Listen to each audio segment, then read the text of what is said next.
আসসালামু আলাইকুম, welcome to জুনুস family. আজকে জুন তার বাবা মাকে সাথে নিয়ে যাচ্ছে মাও ঘাটে দুপুরে লাঞ্চ করার জন্য।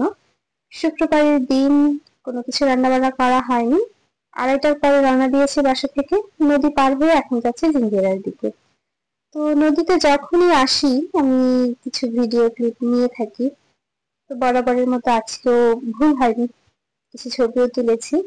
ওইদিকে জুনুনের বাবাও ফটোশুট করছিল, আর যিনি এখানে চুপচাপ বসে আছে। ওর এই জিনিসটা ভালো, নৌকায় উঠলে একটু দেখে প্রাকৃতিক দৃশ্য আশেপাশে, লঞ্চ, নৌকা, ট্রলার এগুলো দেখতে থাকে।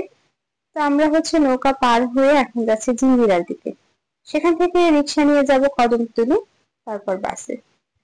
বাস জার্নি করা যেত, মানে বাসা থেকে গুলিস্তান হয়ে সরাসরি যেতে পারতাম, কিন্তু এখানে নৌকা থেকে যদি জিঞ্জিরা পর্যন্ত যেতে পারি তাহলে জার্নিটা একটু আরামদায়ক হয়। সেজন্য আমরা নৌকা নিয়ে যাচ্ছি।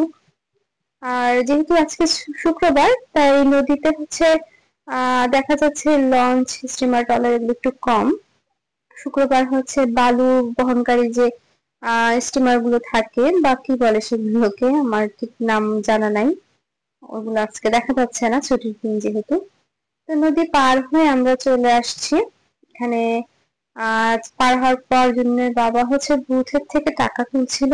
জুনুন ওর সাথে সাথে চলে গেল, আমি বাইরে দাঁড়িয়ে আছি। এর মধ্যে আমরা কিন্তু বাসে করে একদম ঘাটের দিকে রওনা দিয়ে দিয়েছি, মানে বাস থেকে নেমে একটা অটো নিয়ে নিয়েছিলাম। আর এই অটোটা আমাদের গন্তব্যে পৌঁছে দিবে, যেখানে আর কি আমরা দুপুরে খাওয়া দাওয়া করবো মা ঘাটের কাছে। আমরা তিনজনে যেহেতু যাচ্ছি, অটোর সামনে খালি ছিল, তো ওই অটোওয়ালা আঙ্কেল আবার আরেকজনকে তুলে নিল। এই তো চলে এসেছি। এখানে বেশ কিছু হোটেল আছে একদম পাশাপাশি। আর আমরা যে মাছটা খাবো সেটা ইতিমধ্যে জুনুনের বাবা কিনে নিয়েছে। তো এখানে যিনি বসে আছেন উনি মাছ কুটে দিচ্ছেন। আর এখানে দেখাই যাচ্ছে যে এখানে মাছ ভাজা হচ্ছে, বেগুন ভাজা হচ্ছে। আর যিনি পাশে আরেকটা হোটেলে চলে গেল, নিরালা হোটেল অ্যান্ড রেস্টুরেন্ট। এটার ডেকোরেশনটাও ভালো ছিল। তো আমরা এর পাশে, এটা মোল্লা রেস্টুরেন্ট নাকি যেন নাম, সেরকম নাম না, ওখানে বসেছি। তো যেহেতু জুনুন এক জায়গায় স্থির থাকার পাত্র নেই, তাই তিনি আমি একটু ঘোরাঘুরি করছিলাম। আমাদের মাছ টাছ ভাজা হয়ে গিয়েছে, লেজ ভর্তা, মরিচ ভর্তা, সালাদ আর বেগুন ভাজা ছিল সাথে, গরম গরম ভাত দুপুরে খাবো।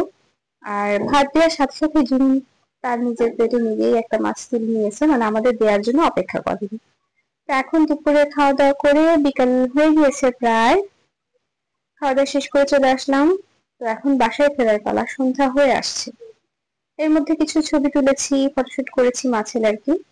আর আমরা তিনজনই মোটামুটি ভালোই একটা ভ্রমণ হয়ে গেল আজকে আমাদের। তো সবশেষে এখন বাসায় চলে যাব। তো এই তো আজকে আহ সারাটা দিন বলবো ভালোই কেটেছে। সারাদিন তো আর ছিলাম না, দুপুরের পর যেহেতু রওনা দিয়েছে, আর সকাল থেকে আমার সময়টা ভালোই কেটেছিল। তো যাই হোক, সবকিছুর জন্য আলহামদুলিল্লাহ, খুব সুন্দর ভাবে খাওয়া দাওয়া শেষ করে আজকের ঘুমটা শেষ করে বাসায় চলে যাচ্ছি। আর নিয়মিত যেহেতু ভিডিও করতে পারি না, দেওয়া হয় না, অনেকদিন পর পর একটা করে ভিডিও নিয়ে আসি। তো যারা নতুন দেখছেন তাদের সবাইকে অনেক অনেক ধন্যবাদ। আর বাসায় ফেরার পথে আমরা এখন যদি সবাইকে বাই বাই বলে দিবে। অটো নিয়ে চলে যাচ্ছি আহ যেখান থেকে আর কি বাসে উঠবো। আর বাসে উঠে চলে যাবো একদম আমাদের বাড়িতে। তো যাওয়ার পথে এই যে হোটেলগুলো ভালো লাগে এখন, মানে অনেকটাই আধুনিকতার ছোঁয়া পেয়েছে, যেহেতু লোকজন খুব বেশি আসা যাওয়া করে এখন। এটা একটা ভ্রমণ স্পটও বলা যায়। তো এই জার্নিটা আসলে এর আগেও আমরা এসেছি, খেয়েছি, ভিডিও করা হয়নি, কিন্তু আজকে করলাম। যেহেতু অফুরন্ত সময় আছে, সুযোগ আছে, তাই সেই সময় সুযোগ করে কাজে লাগিয়ে ভিডিওটা করে নিলাম। তো যে যেখান থেকে দেখছেন সবাই ভালো থাকবেন, সুস্থ থাকবেন, জুনুস ফ্যামিলির সাথে থাকবেন। আর আমাদের চ্যানেলটিকে এখনো যারা সাবস্ক্রাইব করেননি, সাবস্ক্রাইব করে দিবেন। আর কি বলবো, সবাইকে অনেক অনেক ধন্যবাদ জানিয়ে আমার আজকের ভিডিওটা এখানে শেষ করছি। কোনো রকম মিউজিক অ্যাড করবো না, কারণ অনেক সময় কপিরাইট চলে আসে। তাই আমার কথা দিয়ে আজকের ভিডিওটা শেষ করলাম। আল্লাহ হাফেজ।